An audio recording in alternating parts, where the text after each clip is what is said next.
Nick Ferrari at breakfast. Call 0345 60 60 973.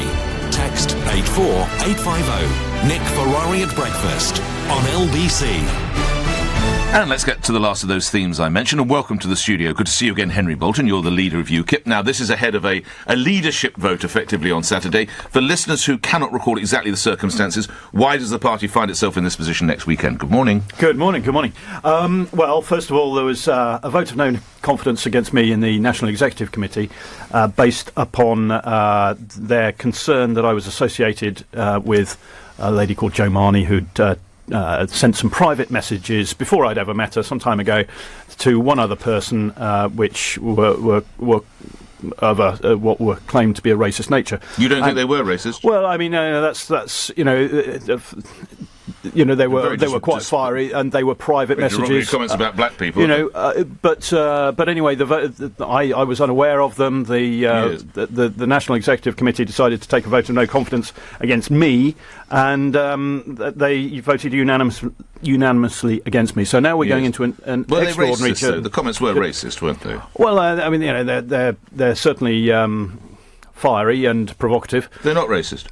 Well, as I've said before, Nick, they were taken out of context. The source of them has said that at least one was doctored, that they were never he was misled into releasing them. But anyway, I think the thing is, Nick, that we've moved on from that. That was some time ago, and now we've got a situation where there is a whole lot of stuff happening of a far more serious nature. We've got the Prime Minister going to Brussels on Saturday to start talking about extending the European Union arrest warrant, which means that we're going to have UK citizens who can be extradited to foreign courts without any evidence being presented in the UK. But on Saturday, we have a political future in the balance. You're going to win? Oh, I'm quietly optimistic, Nick, yes. Why? What do you base that optimism on? Well, when I became leader, I embarked upon a tour around the country, and I've been continuing that tour. To visit branches and UKIP regions and speak to grassroots members. And, there's a lot of support out there. The party has to reform if it's going to be a professional party going forward and being able to project into British politics through Brexit and beyond. Some might question your professionalism in that the headlines that you brought to the party in the last few weeks. Yeah, I didn't bring them to the party. What's happened is within the party. Personal life, did? We've all got a personal life. I'm desperate. Smart enough not to run in politics. Quite wise. But what's happened is within the party, different factions have used that, exploited that for their own political purposes, and everybody within the party knows that. Everybody can see it, and indeed, I think they're sick and tired of it. It's a fact that this party needs to reform, professionalise itself if it's going to project into British politics and shape the future of this great country of ours. OK, I know you want to talk about Brussels, and I'd also be interested in your view on where the Prime Minister finds herself today, which is in Belfast, because as the leader of UKIP, hopefully you've got an idea as to what we do with the border, which does seem to be an increasing issue, certainly with the EU side. But let's get some of the calls on first, if we may, and then we'll come back to those issues. So headphones on, and hear from Rhys, who's in Weston-super-Mare. You're through to Mr Bolton. Go ahead, Rhys. Good morning. Hello, good morning, Rhys. Hi, Henry. I'm the Deputy Chairman of Young Independents, UKIP's youth wing, and I'm also the owner of Kipper Central, a UKIP blog. Now, I want to make clear, first of all, I don't care what happened with Jo. I don't care about any of that, because I think everyone has a right. That's Jo Marnie, just so everybody knows what you're saying. Yes, on you go. Yep. Yes. What I do care about is the 900% fee increase of young members. What I do care about is the lack of action on the two campaigns you've launched as leader, Save Our Services and Out Now. I've not heard anything since the launch of either campaign. What I do care about is the fact that our three best branches are falling apart. Thurrock, every councillor has left the party and is sitting as an independent. Hartlepool, all of our candidates for the upcoming elections are now independent. And then Thanet is divided into, first of all you said you wouldn't intervene, then you intervened, and now we've got half of our councillors defecting, and it's looking like we're losing our only only local government in the whole country. I don't care what happened in your private life, but your leadership of UKIP, frankly, for me, isn't good enough.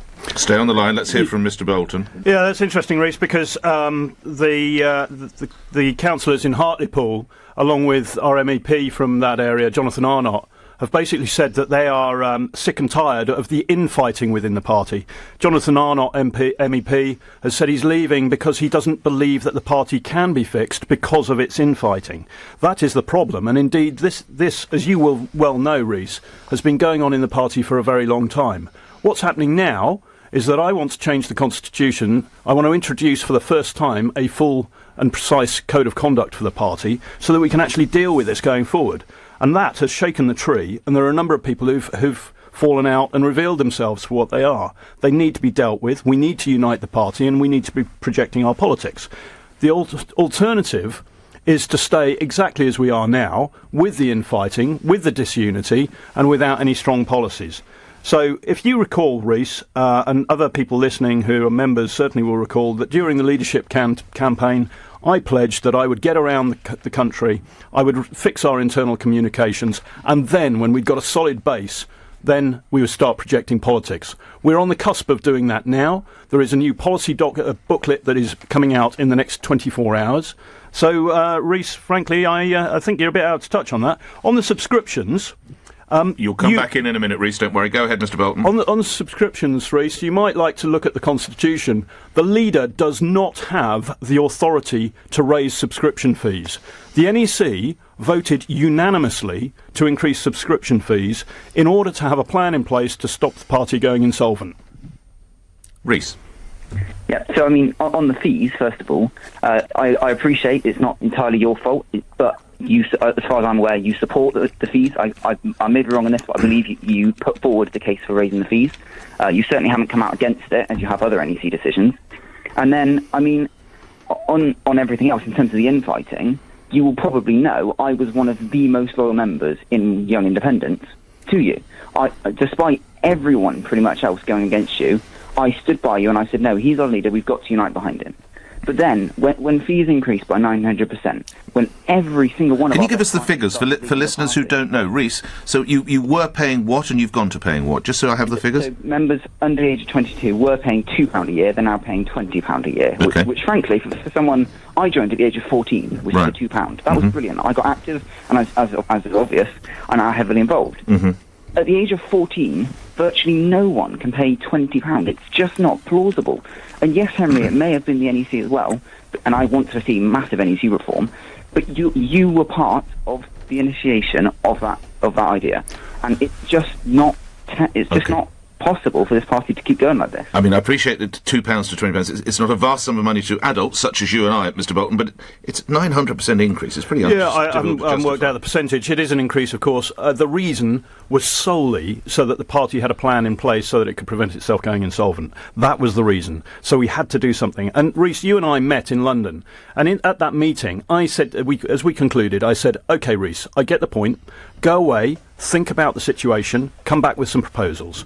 And indeed, that is still the situation. Come up with some proposals, we'll continue the discussion. I am open to reforming it further. I'll give you a sentence, Rhys, because it has to be a sentence, Rhys. Go ahead. OK, I've never met you in London. You met Nathan in London. Sorry, Nathan. Yeah. We put forward the proposals in London. We had a clear plan with Paul Oakden, which had £12 membership. You turned down the plan and refused to negotiate. Thank you. All right, OK. Maybe you two or your other colleague Nathan needs to get involved. I must move on because that was quite a chunk of time and there are many other people. Thank you for the call. Nicholas in Leatherhead, you're through to Henry Bolton. Go ahead, Nicholas. Morning.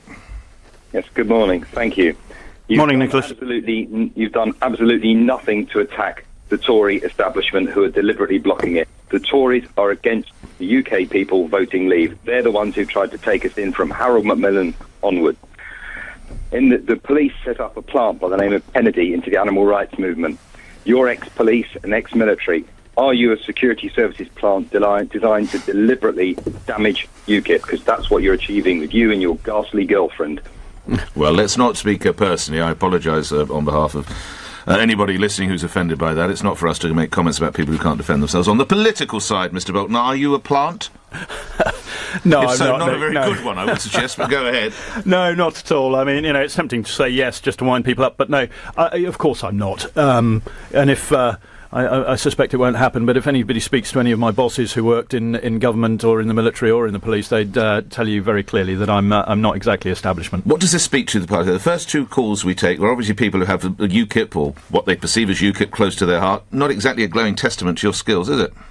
No, people have a short memory, and the fact is that all UKIP members know very well, if they think about it for 2 minutes, less than that the party's been in a difficult situation financially and organisationally for a long time. I came in on a platform of change, of reform. I made it very clear that I wanted to get round the country first and sort out the back office stuff, the unglamorous stuff, before we projected into politics. And that was what I was elected on. That's the agenda that I've been pursuing. And indeed, we've got a whole range of things in place now. The digital transformation strategy. But people are leaving, Mr. Bolton. Yeah, people have been leaving for over a year. Yeah, but 1,000 members a month leaving? Yeah, 800 to 1,000 every month for the last year. That levelled out in November after I was elected leader. I'm afraid to say it's gone down again now since the vote of no confidence against me. But what we've got to do, we've got over 20,000, and still, yes, still, and we've got the problem is that the party has not been active for the last year. It has not come up with any policies for the last year. I held the first ever cabinet meeting for UKIP to try and get the policy machinery moving, and indeed now it is moving. As I say, we're going to have a new policy booklet out in the next 24 hours. So it's not true to say that I've not been doing anything, but I do appreciate that it's behind-the-scenes work. Last word from Nicholas in Leatherhead. I'll ask you again for your language, but you say that you're a member of UKIP, I understand, and clearly you think he's not doing enough. No, he's not doing anything. It's deliberate. It's done to pretend he's doing things. He's not attacking the government who are causing the problems. He's pretending there's reform needed. We have been in far worse positions before. When Robert Kilroy-Silk left, our membership almost halved within a year. It's been far worse before. Everyone seems to be forgetting that. We do have long memories. That's another one of your little stories. You've just said UKIP members don't have long memories. We very definitely do. You're not doing anything because you don't want to. The man before us talked about you're raising fees. You're quite ridiculous. Please leave. Let's move to other calls. Judy in Brentwood. Judy, you're through to Henry Bolton. Go ahead. Hi, Judy. Oh, good morning. Good morning. I've made many choices which I regret. Do you regret not announcing your relationship with Joe Marley before the leaks came out? Joe and I had been together for 5 days before that happened. There are not many relationships in which you want to tell the whole world about them, even when you're not a public figure, when you've only been in it for 5 days. So, no, I don't. We'd actually just been talking about that in a restaurant in Folkestone when we got photographed, and then it hit the media. So no, I mean, there's not a lot I could have done there. Judy? Well, I think it's a time when we need committed, serious-minded leaders. We really, really do, who will accomplish a Brexit for our children's children. Absolutely agree with you, Judy. And that is why I think, rather than talking about some, a couple of text messages that were sent very privately some time ago, what we should be talking about is exactly what the previous caller was talking about, which is taking on the government. But I'm a military guy, and you can't sustain your operations unless you've got your administration, your logistics in place. And I'm afraid over the last year or more, the party, and indeed the National Executive, has neglected that side of the party. So I've had to embark upon rebuilding it before we can actually project ourselves effectively, which is what we're now starting to do. Judy, thank you. You say you're a military guy. Earlier this month, you had to admit that you'd falsely claimed a degree from the Royal Military Academy at Sandhurst. Why did you do that? Well, I didn't admit that I'd falsely claimed. What is the situation? Michael Crick decided that from He's Channel the Channel 4 journalist. Yes, he decided to phrase it that way. What happened? The Sandhurst commissioning course qualifies you for a level 6 NVQ, which is the equivalent of a BA. And indeed, on my LinkedIn, it had that was a BA qualifying course, which it should have been level 6 NVQ qualifying course, but the equivalent is there for everybody to see. So that's what that was. And all I did was, when Michael pointed that out to me, I took it off. It's still there. But you put it on initially. Yeah, yes, but it's not a BA. It's not a BA. It's a level 6 NVQ. That it was. There was no facility on at that time in LinkedIn to put level 6 NVQ. So it's the equivalent, and it's a recognised equivalent. If you can't get your qualifications right, how can you run a party? Well, the alternative was put no qualification on there. But if that's what it... Well, OK, but look... Why can't you put level 6 NVQ? If you look there, that's what it says for the actual City and Guilds qualification. That's what it says. I don't see why you'd put... Why would you try to pass off something you haven't got? I'm not. I've never tried to get a job based on that. I've never done anything of that sort. It's just... the facility on LinkedIn. So, again, this is a non-story, Nick, really. Thomas in Brighton, you're through to Henry Bolton. Go ahead, Thomas. Good morning. The membership's dropped by 10,000. You've lost over 40 councillors. You've lost probably the best MEP in European Parliament. Who do you believe that to be? Just so everybody knows who you're talking about. Jonathan Arnott. Okay, go ahead. Right. And, I was a loyal member of UKIP for nearly 5 years, and I quit because the party's future is just not there. At what point do you deem yourself and your position to be untenable? Well, first of all, in fact, if I can sort of go back to, I think it was Rees earlier talked about councillors who've stood down. Yes. I mean, he mentioned, for example, in Thanet, the Thanet councillors have not left UKIP. But we've got two camps, is what that gentleman said. That's right, and indeed, that's not healthy. No, it's not. But that's about an individual who is there, who has been leading the council, who was elected on a platform that he's been ignoring since he was elected, which is unacceptable in my view, and he should step down. But we have been supporting the local councillors there to navigate a way through this. They're all still UKIP councillors. As I've said, Hartlepool, and Jonathan Arnott have made it clear that they've stood down they've left the party, not because of anything I've done, but because they are sick and tired of the infighting in the party, and that is what I'm trying to take on. Quick word from response from you, Thomas. You haven't answered my question, have you? I mean, which was what? There is no position. There's no situation in which you're going to resign, is there? And this is my problem. You're actually putting your career ahead of Brexit and ahead of the party. And this is one of the key reasons why I've left the party. I need this leadership like a hole in the head, privately, financially, career-wise, everything. I do this because I believe in it, and I'm sure that's the reason you do it. But the fact is that I'm not resigning because the constitutional path is very, very clear, and you can read it in the Constitution. If there is a vote of no confidence in the leader by the National Executive, then it goes to an extraordinary general meeting. The members elected the leader. The members are the ones that have to vote to remove the leader. And this is where we find ourselves on Saturday. Correct. Yeah, yes. Yeah. Okay. Thomas, thank you. In a few days, we'll know the fact that you mentioned how you need this. I think your words were like a hole in the head financially. You and I have discussed. Are you being paid yet? No. Try and unpack this one. All right. The party has paid me 2 tranches of stipend, both different sizes, and none within the last 6, 7 or 8 weeks. My expenses are reimbursed. Right. And so there is the point here is that there is no steady, reliable, predictable income coming in. There is no figure that's been set by the party, and as I say, 2 tranches. So how do they come by each tranche? They just think of a number and make it up and decide to send you a cheque for X? Well, that's basically what happened. Yes. How can you sustain a life like that? I can't. And indeed, it has been claimed that by some people that I get £10,000 a month. I absolutely do not. It's been claimed that I have said that I don't get paid anything, which is I've never said that either. I think you have to me. No, at that time I hadn't received anything. I'm sorry. Subsequent to that, you've been paid. I see. 2 tranches. Are you going to tell me how much? The total amount that I've received on stipend over the whole period during which I've been leader has been in the region of £7,500 minus £1,900, which was expenses from that. So it's about 5,600 to sustain you over how many months? That's since I was elected on the 29th of September. September, isn't it? £5,600 since September. That's what but in addition to that, it's not going to buy very candlelit meals, is it? No, it doesn't. But I didn't do this for the money. But it would be good. And indeed, it's not a paid post as such. So the NEC had agreed in December to put in place a mechanism for providing me with a stipend.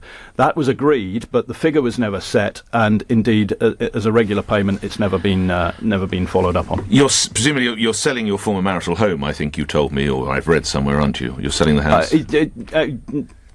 Friends and family have stepped in to enable that to carry on a little bit. So you're not now selling the house? It'll depend on what happens on the 18th. I see. So you 17th, sorry. Yeah, so that's this weekend. You would then hope, if you are successful, to have a grown-up conversation about getting you some kind of regular stipend, in which case you would stave off selling the house. Hopefully, yeah. Yeah, OK. Let's go to other calls. Thank you for that. Annie's in Carnforth. You're on the radio. Annie, good morning. Good morning. Your question. Yes, Nigel Farage was asked recently if he was a feminist, and he said no, he wasn't. He had a problem with the word feminism. Do you have a problem with the word feminism, or the feminist, or the concept of feminism? And would you describe yourself as being pro-feminist? It depends. Not being awkward, but I'd ask you exactly what you mean, how you define feminist. What I believe in is in equal rights. Everybody should be treated fairly, have equal access to work. People should be paid equally. The conditions of employment and the way people are treated in society, it should be equal. It doesn't matter whether they're men, women. It's everybody should be treated equally. Response from you, Annie?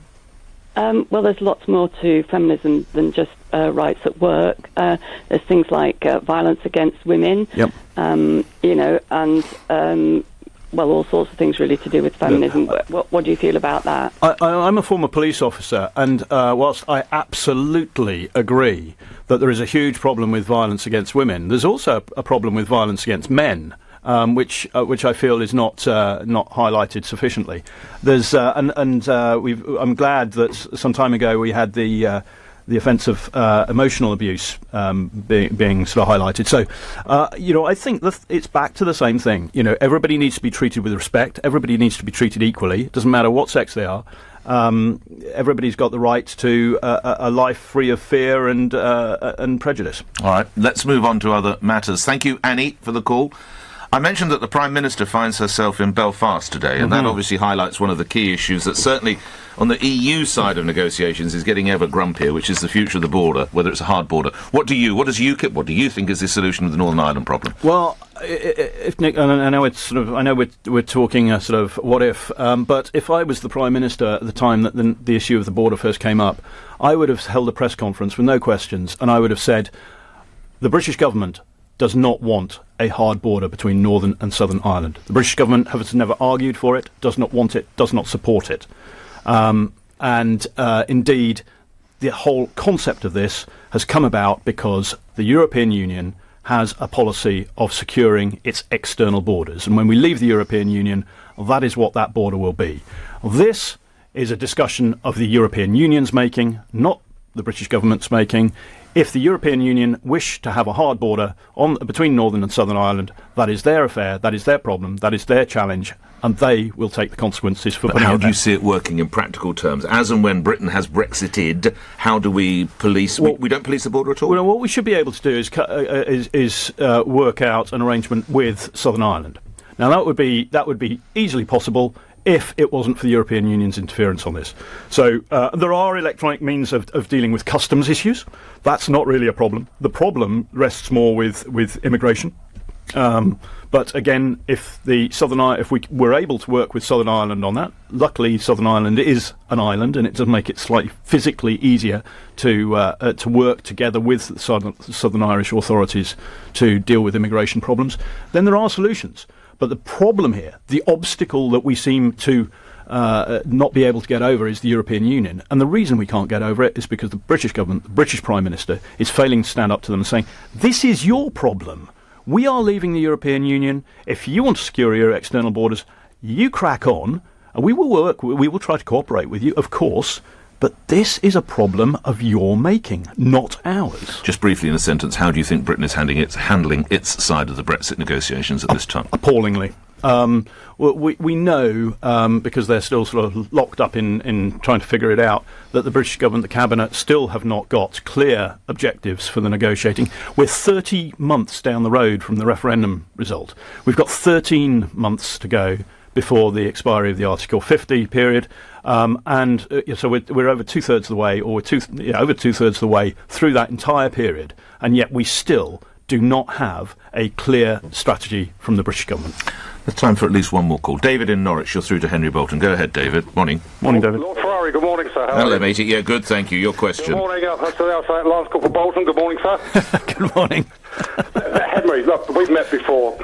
Please, stand down. We have got, and you'll probably know this on Saturday, there are a huge number of people that, for various reasons, are not going to support you. But more importantly, going forward, I would 110% support Gerard Batten as a potential new interim and long-term leader. And so would, as you are well aware of this, behind the scenes we have got hundreds upon hundreds of thousands of people, that ex-veterans, from all various groups, that are waiting for Gerard, hopefully, to become leader. So please, sir, why don't you just stand down and let the party go forward and succeed again? Because I'm respecting the constitutional process. And Gerard has been taking the point with dealing with veterans groups because I asked him to. If Gerard becomes interim leader, if I'm not still there in a few weeks, then actually, you maybe like to look at the Constitution again on this. Gerard cannot then run as leader. If there's an interim leader, they cannot stand for the leadership. So, there are some issues around all of this. And frankly, I believe that Gerard, as a lot of other spokesmen did by resigning, actually at this crucial time when our priority must be to project into British politics, when your key spokesman on such things as Brexit decide to stand down instead of deliver that message, then frankly, who is disrupting our party's ability to shape that debate on leaving the European Union? It's not me, it's them. Would you be prepared to stand as an MP at the next forthcoming by-election? Yes, I would. Well, it depends where it is. I'm not going to, as leader of the party, I'm not going to parachute myself into any constituency.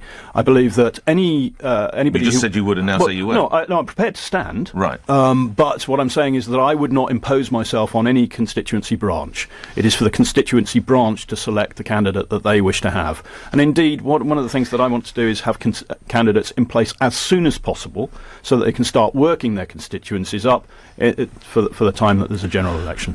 If you lose on Saturday, what are you going to do? I have about 3 options. There are 3 scenarios that might come out of Saturday. And win, lose. There isn't a draw, is there? There are various options, Nick. Those cards are fairly close to my chest. Right. So you wouldn't leave UKIP if you lost on Saturday?